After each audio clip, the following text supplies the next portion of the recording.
할렐루야.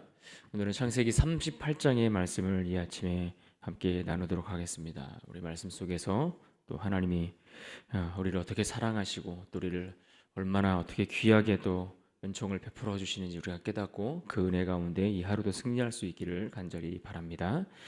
오늘 창세기 38장의 말씀을 볼 텐데요. 어제 우리는 요셉이 애굽으로 팔려간 이야기까지의 내용들을 살펴볼 수 있었습니다. 그 후에 요셉과 그의 형제들이 다시 상봉하는 때가 찾아옵니다. 그런데 요셉이 다시 그를 팔았던 형들과 다시 만날 때까지 대략 기간이 한 20년 정도 걸렸다라고 본다면 오늘 본문 38장에 기록된 사건은 그 20년 중에서도 후반부에 일어난 사건이라고 할 수 있습니다. 그러니까 이 38장의 이야기는 시간적인 순서라기보다는 그런 시간적인 순서와 상관없이 중간에 그 이야기가 삽입되었다라고 그렇게 볼 수가 있습니다. 야곱의 일가를 생각해 보면 그 일가에 수치스러운 일들이 참 많이 있었습니다. 예를 들면 루벤이 아버지의 아내 중에 한 명이었던 라헬의 여종, 다시 말해 빌하와 동침하는 근친상간하는 일들이 이미 앞에 있었고, 또 세겜성에서 그들에게 할례를 행하도록 그들을 속여서 그 성에 있는 모든 남자들을 죽이고 또 모든 자녀들과 아내들 그리고 그들의 재산들을 다 탈취하는 그런 끔찍한 살인 사건들, 그런 폭력 사건들이 벌어졌습니다. 그런가 하면 그의 형제였던 요셉을 인신매매하는, 팔아버리는 그러한 끔찍한 일이 있었는데, 이러한 사건들을 보면 어떠한 이유가 되었든 그 이유들에 대해서 결코 합리화할 수 없는 사건들이라고 할 수 있습니다. 그런데 오늘 우리가 보는 38장의 말씀도 그 사건도 그와 같습니다. 야곱의 네 번째 아들 유다가 그의 며느리 다말과 근친상간하는 사건이 또다시 한 번 더 벌어지는, 야곱의 일가에 벌어지는 아주 수치스러운 일들의 내용들을 오늘 본문 속에 담고 있습니다. 유일한 언약의 가문이라고 우리가 그렇게 알고 있지만 실제로 들여다보면 그 가족들 내에 벌어지는 일들을 보면 얼마나 그들의 도덕적 수준이나 윤리적인 어떤 수준들이 이렇게 심각하게 떨어지는가 싶을 정도로 참 보기 민망한 일들이 참 많이 있는 것을 보게 됩니다. 그런데 성경은 이것을 일부러 감추거나 이거를 없었던 일처럼 모른 채 하려고 하지 않고 오히려 이것을 다 숨기지 않고 들춰내는 것을 보게 됩니다. 오히려 들춰내서 하나님이 그럼에도 불구하고 그들 가운데 행하시는 그 구원이 얼마나 놀랍고 또 위대한 일인가를 우리에게 깨닫도록 더 밝히 보여주는 부분이 있음을 우리가 확인하게 됩니다. 오늘 본문 2절에 보면 유다가 가나안 여인과 결혼했다라고 했습니다. 2절을 보겠습니다. 유다가 거기서 가나안 사람 수아라 하는 자의 딸을 보고 그를 데리고 동침하니. 창세기 28장 1절에 보면 이삭이 야곱을 불러서 했던 말 가운데 가나안 사람의 딸들 중에서 아내를 취하지 말라라는 그런 이야기를 했던 것을 볼 수가 있습니다. 그러니까 그의 가정에서 이미 이삭의 때에 야곱에게 신앙의 가르침과 당부로서 했던 그 내용들이 야곱을 거쳐서 그 바로 아래 자녀들에게까지 이어지는 그 부분조차도 제대로 전달되지 못하고 있는 것을 우리가 볼 수 있습니다. 또 유다는 지난 시간에 살펴봤던 대로 요셉이 형제들에 의해서 죽임을 당할 위기 가운데 있을 때에 그를 상인들에게 팔자라고 제안했던 그런 인물이기도 합니다. 그래서 오늘 본문 1절에 보면 그 후에 자기 형제들로부터 떠났다라고 했는데, 여기서 말하는 그 후라는 이 표현은 바로 요셉이 애굽으로 팔려간 사건, 그 사건이 있은 직후를 이야기한다라고 볼 수가 있습니다. 동생을 죽이려고 했던 사건이었고, 그러다가 어떤 그런 갈등 속에서 그가 생명은 유지했지만 그를 결국에는 인신매매로 팔아버렸던 다소 충격적인 사건 아니겠습니까? 그러니까 이 충격적인 사건 이후에 그는 부모의 집과 형제들의 곁을 떠나게 되었다라는 것을 이야기해 주고 있습니다. 그리고는 오늘 본문에 보면 아둘람이라는 곳으로 가서 거기서 이방 여인 가나안 여인 수아의 딸을 만나서 결혼하고 그에게서 세 명의 아들을 낳았다라고 말씀해 주고 있습니다. 그러니까 여기까지만 내용을 보더라도 우리는 사실 뭐 유다의 가정에 그다지 큰 별다른 문제가 없어 보입니다. 그런데 이 이후에 벌어지는 사건들을 보면 그의 가정에는 정말 상상할 수 없을 만큼 큰 환란의 바람이 불어오기 시작하는 것을 볼 수가 있습니다.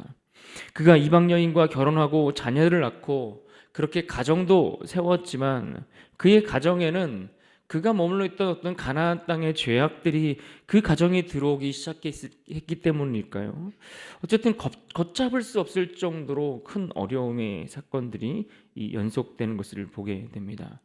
먼저는 하나님께서 유다에게 허락하신 그 아들들 중에 두 아들의 죄에 대해서 그 죄에 대해서 물으시고 그 죄에 대한 심판으로 그들이 하나님 앞에 죽음을 당하고 맙니다.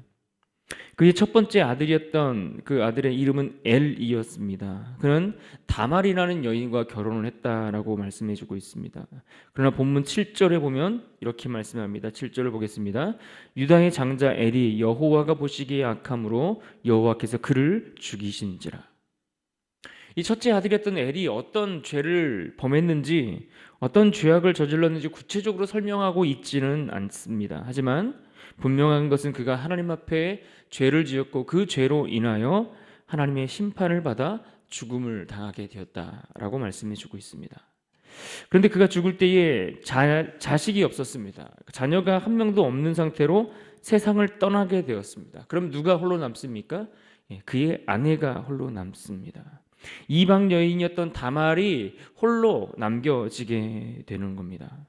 성경에 보면 계대 결혼이라는 제도가 있습니다. 계대 결혼, 다른 말로 하면 형사 취수제 혹은 취수혼이라고도 불려지는 이 제도가 있는데, 당시 사회에서는 어떤 기업을 이어가는 것을 굉장히 중요한 문제로 다루었습니다. 그래서 한 세대에서 다른 세대로 넘어갈 때에 그 앞선 세대의 재산이 어떻게 전달되고 이어지는가를 굉장히 중요하게 여겼습니다. 그래서 아들들이 있을 때에 그 아들들에게 아버지의 재산들을 각각 일부 나눠주고 받을 수가 있게 되었는데, 특히 장자에게는 다른 이들에 비해서 두 몫을 받게 하는 제도가 있었습니다. 그러나 이 취수혼, 이 계대 결혼이라는 이 제도는 어떤 그런 상속보다는 어떤 그 가계의 대를 이어가는, 그 가계의 대가 끊이지 않고 그 혈통을 이어가게 하는 그 계대의 가계의 지속과 관련이 더 깊은 것을 우리는 알 수 있습니다. 다시 말해 족보가 끊어지지 않게 하기 위한 제도라고 할 수 있습니다.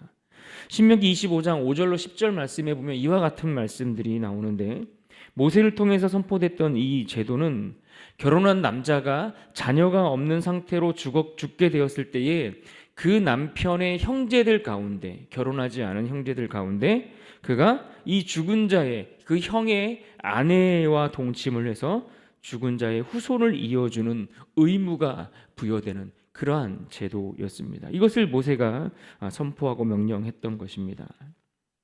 이때 그를 대신하여 동침하는 사람, 이것을 히브리어로 고엘이라고 했습니다. 고엘. 그 사람을 대신하여 동침하는 그 의무를 행하는 사람, 그 사람을 고엘이라고 불렀다라는 겁니다. 다시 본문의 이야기로 돌아와서 보면 이 유다의 첫째 아들 엘이 죽고 대를 이을 수 없는 상황이 되었기 때문에 그 대를 잇기 위해, 즉 이 고엘의 의무를 행해야 하는 사람들이 있습니다. 그러니까 창세기 38장의 이야기는 바로 이와 같은 그 고엘의 의무를 행해야 하는 그러한 사람들의 이야기가 담겨져 있는 겁니다. 본문 8절 말씀을 봅니다. 8절 말씀, 유다가 오난에게 이르되 내 형수에게로 들어가서 남편의 아우된 본분을 행하여 내 형을 위하여 씨가 있게 하라.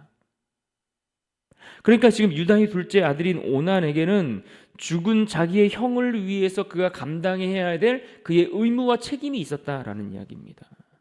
그런데 어떻게 합니까? 그는 그 책임과 의무를 제대로 성실하게 이행하지 않습니다. 그 책임을 무시합니다.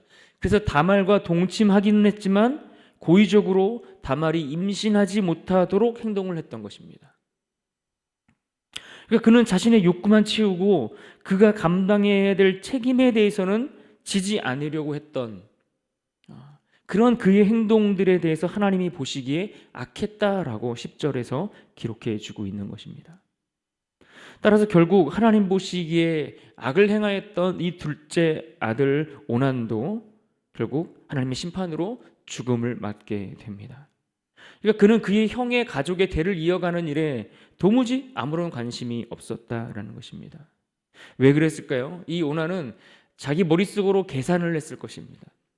왜냐하면 이 다말을 통해서 자식을 낳게 되면 이 아버지의 재산이 자기에게 전부 다 돌아오는 것이 아니었다라는 것을 너무나 잘 알기 때문에 고의로 그 의무를 피했다라는 것입니다. 자기의 이익을 계산하느라 그가 짊어져야 할 자신의 의무와 책임에 대해서는 관심을 갖지 못하고 오히려 그것을 무시했다라는 이야기입니다. 그러면 이제 누가 남습니까? 이제 셋째 아들 엘이 죽고 오난도 죽고 유다의 셋째 아들 셀라가 남아 있습니다. 이 셀라를 누구에게 주면 되는 겁니까? 다말에게 주면 되는 일입니다. 그런데 11절에 보시면 그가 아직 너무 어렸다고 했습니다. 그래서 유다는 며느리를 불러서 이렇게 말합니다. 유다가 그의 며느리 다말에게 이르되 수절하고 내 아버지 집에 있어 내 아들 셀라가 장성하기를 기다리라 하니. 그러니까 아들이 너무 어리니까 기다려라, 그 아이가 클 때까지. 이렇게 이야기를 한 것입니다. 그런데 오늘 말씀을 더욱 이어지는 말씀을 보면 유다의 진짜 속셈이 무엇인지를 이야기합니다. 11절 후반부에 나오는 말씀이 무엇입니까? 셀라도 그 형들같이 죽을까 염려함이라. 그러니까 그가 마땅히 지켜야 될 의무와 그 행해야 될 책임이 있음에도 불구하고 그것을 행하지 않았던 거예요. 왜요? 자기 아들이 죽을까 봐. 그러고는 세월이 또 흘렀습니다. 셀라가 장성했습니다. 그러면 어떻게 해야 됩니까? 셀라가 장성했으니까 이제는 다말에게 그 셀라를 주어야 합니다. 그런데 그때도 유다는 그 약속을 지키지 않았습니다. 여러분, 유다는 지금 자신이 마땅히 해야 할 그 역할들을, 그 책임과 의무를 다하지 않고 있는 겁니다. 그러나 그가 해야 할 일들에 있어서 그 일들을 행하지 않고 그저 자기가 하고 싶은 일들을 하고 있을지는 모르나 하나님의 말씀을 따라 그가 지켜야 될 그 일들을 감당하지 않고 있었던 겁니다. 그는 부모를 떠나 또 형제들을 떠나 자신이 하고 싶은 일들을 하며 살아갔습니다.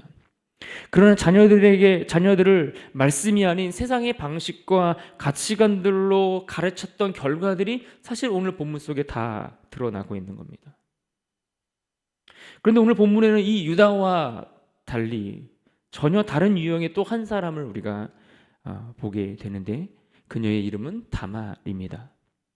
그녀는 남편 엘이 죽고 그를 대신하여 대를 이을 고엘이었던 그 오난과 동침했지만 그도 하나님 앞에서 죄를 짓고 죽고 말았습니다. 그러면 이제 말씀드렸던 것처럼 남은 유다의 셋째 아들 셀라인데 그의 시아버지의 말대로 그가 장성할 때까지 기다렸지만 14절 후반절에 뭐라고 말합니까? 셀라가 장성함을 보았어도 자기를 그의 아내로 주지 않았으므로 말미암음이니라. 그러니까 결국 셋째 아들도 주지 않게 되니까 그녀가 또 다른 선택을 하게 됩니다. 14절 말씀 상반절에 이렇게 말합니다. 그가 그 과부의 의복을 벗고 너울로 얼굴을 가리고 몸을 휩싸고 딥나 길곁 아나임 문에 앉으니. 그가 과부의 옷을 벗고 그의 얼굴을 가리고 양털을 깎으러 딥나로 올라오게 되는 유다를 기다리고 있는 겁니다. 어떻게 하려고요? 유다를 유혹하려고 기다리고 있는 장면입니다.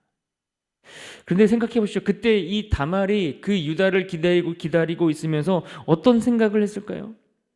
아마 이 다말은 자신이 하려고 하는 이 일이 얼마나 위험한 일인지 그가 모르지 않았을 것입니다. 자칫 이것이 잘못되면 자신이 죽을 수 있다는 사실을 분명히 알았습니다. 그런데 다말은 이 모든 상황을 알고 있음에도 불구하고 다음의 고엘인 유다를 통해 자녀를 낳기로 결정합니다. 다말이라는 이름의 히브리어 뜻은 종려나무입니다. 어쩌면 그녀의 이름의 뜻처럼 죽음을 바라보면서도 자신이 해야 할 일들을 위해 그런 이와 같은 결정을 했을 것으로 보여집니다. 물론 그것이 윤리적으로 옳다 그르다 그것을 이야기하는 것이 아닙니다. 그녀의 계획대로 다말은 자신의 며느리임을 알아차리지 못한 유다와 동침하게 되고 그 사건으로 인해서 다말이 임신하게 되었습니다.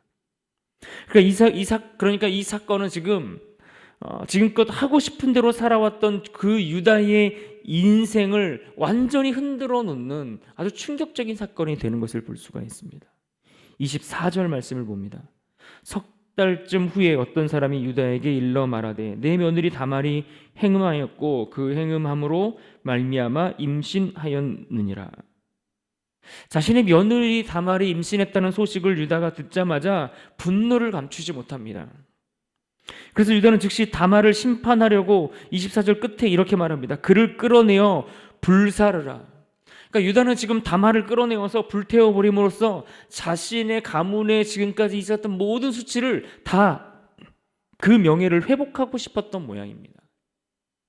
어쩌면 다말과 함께했던 그 동침했던 그 남자도 함께 불태워버리고 싶었을지 모릅니다.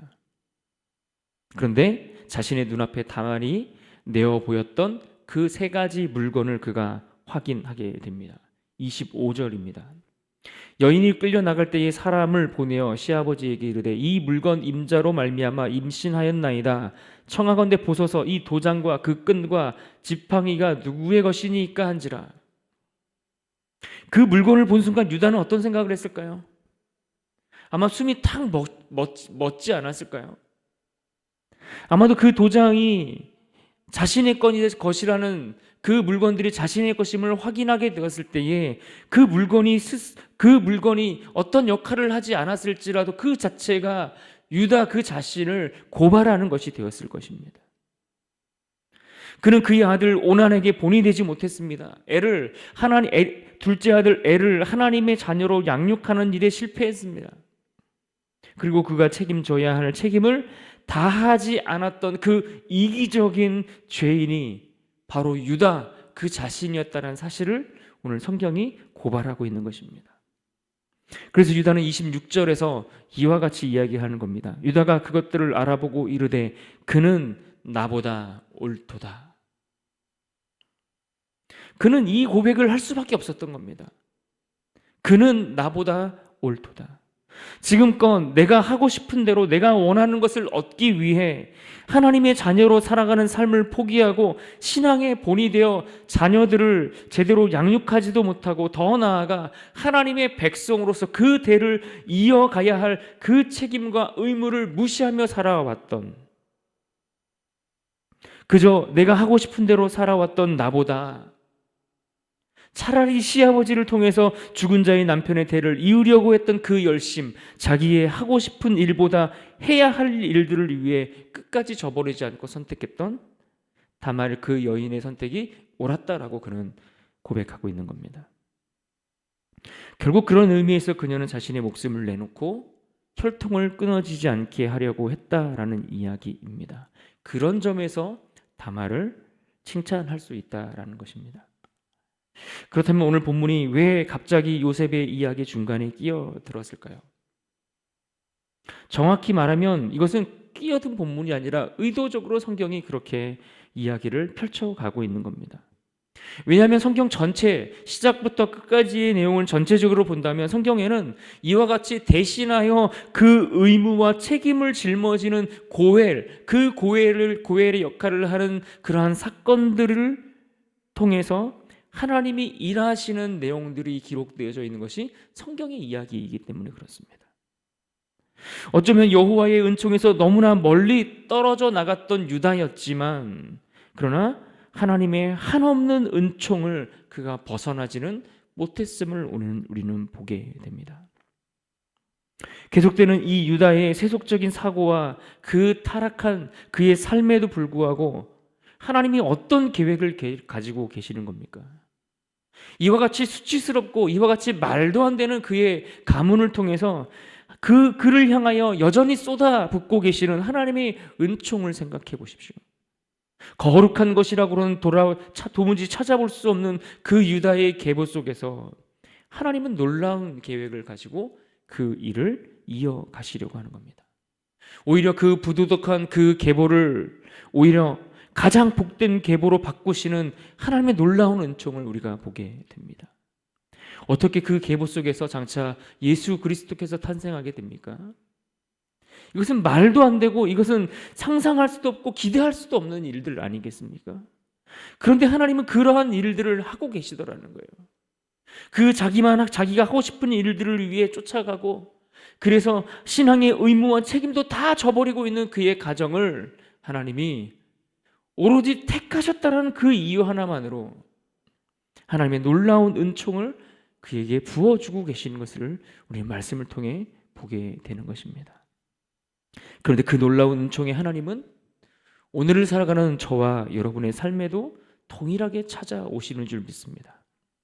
유대의 삶을 포기하지 않고 끝까지 찾아가서 그 언약을 지키시고 이루어 가셨던 것처럼 오늘 창세기 38장을 지나 우리의 삶에 그 모든 장벽과 제약을 무너뜨리고 우리의 삶으로 깊이 들어와 나를 찾아오시는 겁니다.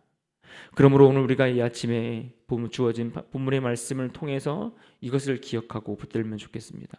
창세기 38장 26절 상반절에 유다가 고백했던 이 말, 유다가 그것들을 알아보고 이르되 그는 나보다 옳도다. 나로 가득한 자신의 삶의 욕망을 다 내려놓고 그동안 내가 선택해서 달려왔던 나의 삶이 틀렸음을 인정하고 한없는 하나님의 거부할 수 없는 그 사랑의 은총을 따라 그분의 인도하시는 삶을 따라가며 오늘도 우리를 찾아오시는 하나님 앞에 믿음의 고백을 올려드리며 살아가는 것, 이것이 복된 인생인 줄 아는 것, 여러분 이것이 오늘 우리의 고백이 되어야 할 것입니다. 우리가 선택한 삶을 쫓아가는 것이 아니라 내가 선택한 그 삶이 언제나 나의 욕망으로 가득할 수밖에 없는 인생이지만, 그러나 내 삶이 틀렸음을 인정하고, 그러나 그럼에도 불구하고 나를 찾아오시는 주님의 하나님의 그 거부할 수 없는 사랑과 그 은총 앞에 주님이 옳습니다 라고 고백하고 따라가는 그 고백이 있을 때에 비로소 우리는 하나님의 그 놀라운 은총을 다시 한번 우리의 삶을 통해 이루시는 것들을 맛보게 될 것입니다. 이 하루도 그러한 믿음과 고백 가운데 살아가는 복된 인생이 될 수 있기를 주님의 이름으로 축원합니다. 아멘. 같이 한번